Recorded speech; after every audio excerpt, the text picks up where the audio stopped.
yépp kon Muaas moom mi ku am daraja la ci fiq da daan def bu ñëwee julli gee ànd ak yonent bi sallallahu alayhi wa sallam ba noppi ñëw ci koñam fekk ñu ngi koy xaar bu ñëwee jiite leen gee xam nga comme que julli na farataam ba noppi su dee julliwaat kon day naafila ak julleem léegi naafila la jamono yi muy naafila nit ñaa ngay julli gee ci gannaawam di julli farata su ko defee mu jullil leen ñeenti rakka ñu julli ci gannaawam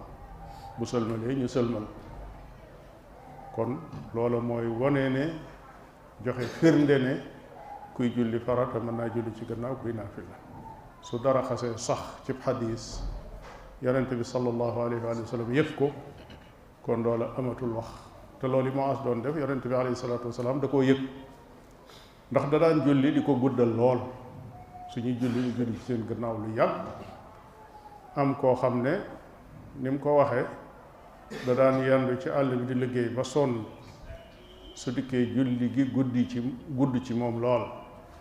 mu ñëw nag ci yonent bi alayhi salaatu wasalaam di kalaame Muaas ne ko yow kat Muaas mii day def bu jullee ànd ak yow ba noppi bu dikkee dinu jiite julli gu yàgg lay julli te noonu wax dëgg yàlla dañuy yendu ci sunuy tool ak sunu jur ba bu nuy ñëw li nuy man dootu bari kon yonent bi alayhi salaatu wasalaam yëg na la daan xew xam ne day julli ànd ak moom ba noppi ñëw jiite leen yonent bi alayhi salaatu wasalaam ne ko ak fattaanun anta ya Muaas yow Muaas ndax da ngay bëgg a fitnaal nit ñi nag jàngal saar wu gàtt bu dee da ngay julli da ngay jiite mbooloo loolu kon masala moo xam ne mu mat a bàyyi xel la yow mi ñëw fekk ñu julli gee ba sëlmal ba dugg ci naafila gi boo dikkee duggal ànd ak ñoom bu imaam sëlmalee nga jóg àggale sa gee door a jóg nag ànd ak imaam dugg ci naafila gi àggale ko wa sallallahu wa sallam ala nabiyina muhammadin wa ala alihi wa ashabihi ajmain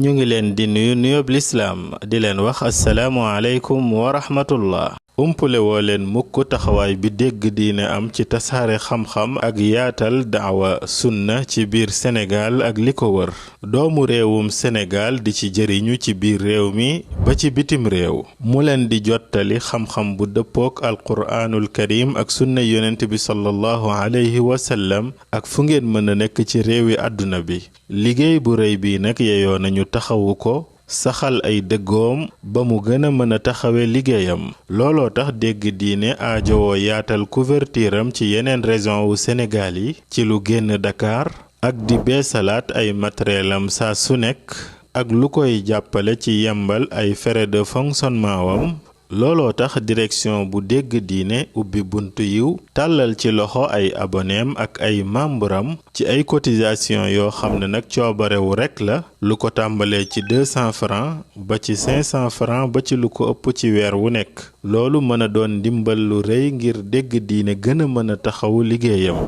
ngeen mën a joxe seeni participation jaarale ko ci numéro bile 78 514 78 38 ngeen mën ko jaarale ci Wave Orange Money Wizall Ria wala Western Union dégg diine seen loxo ci biir ngir mu gën a mën a jëm ci kanam